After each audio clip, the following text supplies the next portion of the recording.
Ok, pessoal, vamos dar início então à nossa aula 3, a qual trata das chamadas relações binárias, né, as relações matemáticas eh, entre dois conjuntos. Lembrando que essa aula, né, esse conjunto de aulas aqui, ele é bem básico, ele é relativamente simples do ponto de vista matemático, porém é extremamente importante para depois, posteriormente, se entender o conceito de funções matemáticas, que por sua vez representa todo um universo, né, de aplicabilidades da matemática dentro do mundo real. A maioria dos fenômenos físicos, químicos, biológicos, de várias áreas, da própria engenharia, enfim, da medicina, seguem, né, esse comportamento funcional que a gente diz.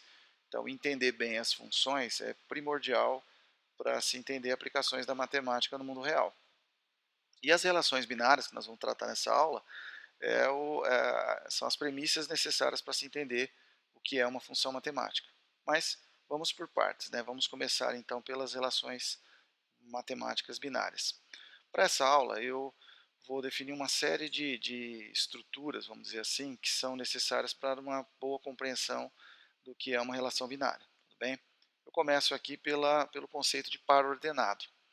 Até o momento, estávamos trabalhando, né, em outras aulas que vocês assistiram prévias a essa, estávamos trabalhando com um único número chamado de número real. Isso foi definido lá na aula de conjuntos. Quem não viu ou quem não assistiu essa aula, minha sugestão é que dê uma olhada lá na definição dos principais conjuntos numéricos, né, que nós começamos pelos conjuntos naturais, os inteiros, os racionais, irracionais, e colocamos todos esses conjuntos formando o chamado conjunto dos números reais, cuja principal característica é a representação desses números em uma reta chamada de reta real. Agora, é possível também trabalhar com mais de um número para representar uma mesma estrutura dentro da matemática. As chamadas estruturas vetoriais, elas têm, né, as grandezas, melhor dizendo, vetoriais, elas têm mais de um número representando essa chamada grandeza. Para quem se lembra do ensino médio, quando a gente estuda em física, né, os vetores, as grandezas vetoriais, o vetor é uma grandeza não escalar, ou seja, ela não é representada por um único número, sim por dois ou mais números. Nesta aula, especificamente, eu vou tratar sempre de par, né, ou seja, dois números. Por isso é que é uma relação binária entre dois números.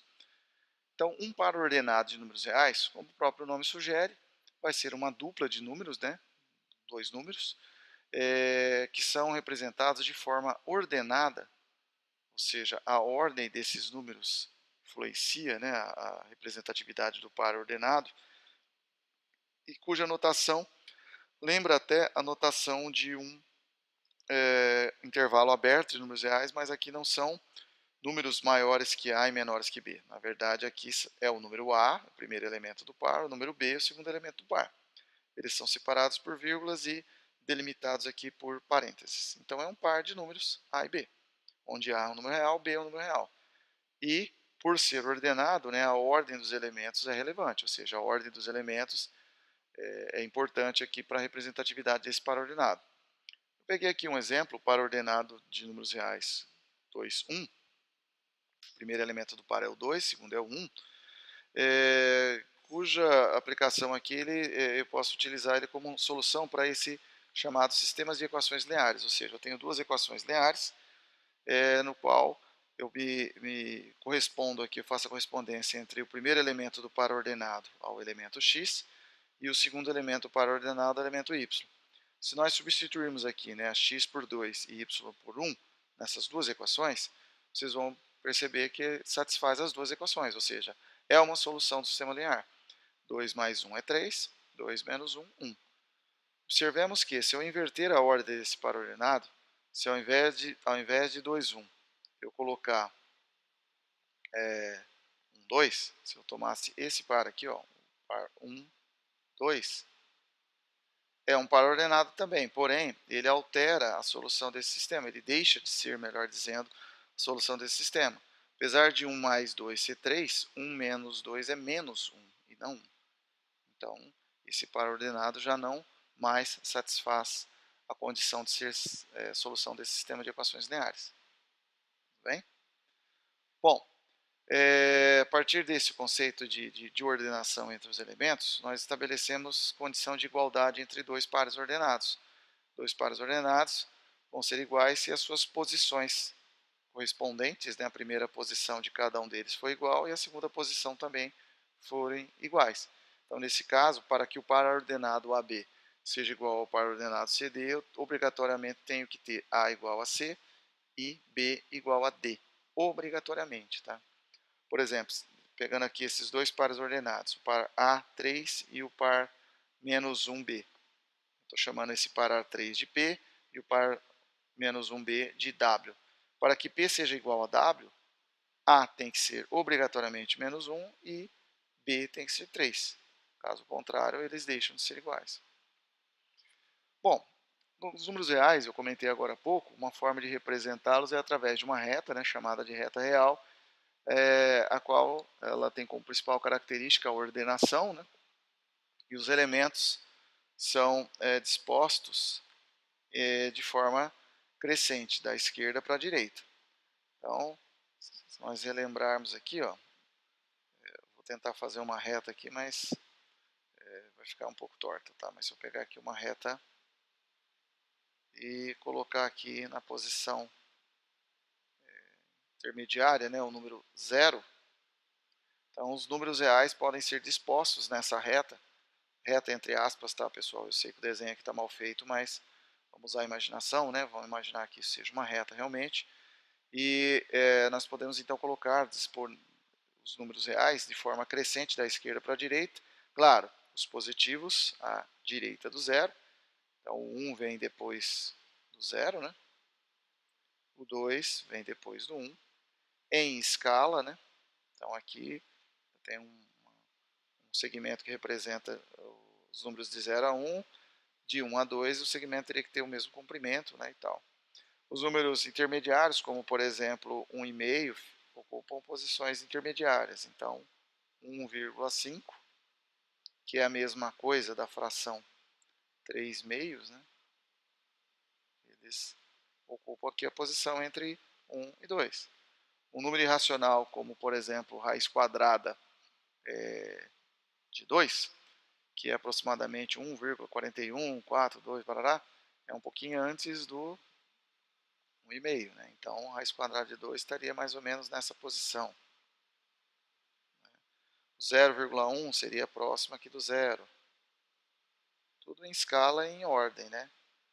E os números negativos seguem mais ou menos esse mesmo princípio, só que para o lado negativo, né?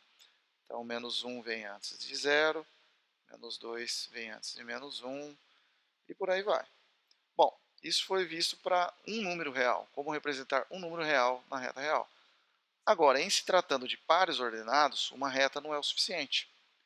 Então, qual é o caminho a ser seguido aqui? Nós utilizamos duas retas reais, chamadas de eixos, né, ou eixos ordenados. Uma reta na forma horizontal, na qual nós representamos os primeiros elementos dos pares ordenados, e um outro eixo vertical formando 90 graus com esse eixo horizontal, né, que é o eixo chamado de eixo das ordenadas. Então, o eixo associado à variável y das ordenadas, o eixo x das abscissas. Então, esse eixo aqui nós consideramos, né, como o eixo x, mais conhecido como eixo x, o eixo das abscissas, e esse o eixo y das ordenadas. Essas duas retas são ortogonais, como eu disse, ou seja, elas formam um ângulo de 90 graus e se cruzam no zero de cada uma das retas. Então, o zero da reta horizontal com o zero da reta vertical. A reta horizontal corresponde à reta real mesmo. Então, os elementos A aqui são localizados de forma ordenada, né, os negativos à esquerda de zero, os positivos à direita de zero, no eixo x, mas normalmente como nós fazíamos na reta real, como nós fizemos agora há pouco. Na reta vertical, no eixo das ordenadas, é a mesma coisa, só que os positivos ficam para cima e os negativos para baixo. Então, por exemplo, se eu quisesse localizar aqui o par ordenado 1, 1, tá? Eu tenho aqui, ó, eu localizo o 1 no eixo x, vamos supor que na escala, né, 1 ficasse aqui, e aí localizo o 1 no eixo y. Na escala, o 1 seria mais ou menos aqui. Para localizar o par ordenado correspondente a 1, 1, o que nós fazemos? Traçamos retas imaginárias paralelas aos eixos ordenados. Então, vou passar aqui pelo 1 do eixo x uma reta paralela ao eixo y. Vou fazer ela meio que pontilhada aqui, que é só para, né, ter essa localização. E faço a mesma coisa com o 1 do eixo y, só que agora passando uma reta paralela ao eixo x. Claro, se os eixos ordenados se cruzam no zero e são ortogonais, essas paralelas também vão se cruzar. Onde elas se cruzarem, vou demarcar aqui, pontinho meio destacado aqui, corresponde então ao par ordenado 1, 1.